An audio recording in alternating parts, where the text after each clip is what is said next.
Hola, soy Juancho López Duralde, presidente de la Comisión de Transición Ecológica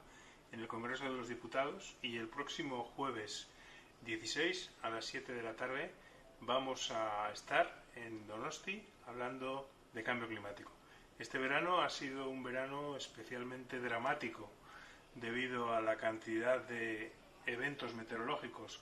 que se relacionan con el cambio climático, como por ejemplo las altas temperaturas en el noroeste de Canadá, en el noroeste de América, en Canadá y Estados Unidos, las inundaciones que se han sufrido primero en Bélgica y Alemania, pero ahora las que se están sufriendo también en el centro de España, los grandes incendios forestales que siguen aumentando y que no se pueden parar por las condiciones ambientales tan extremas que se producen, los incendios en otros lugares del mundo, como es en Siberia, como ha sido en California.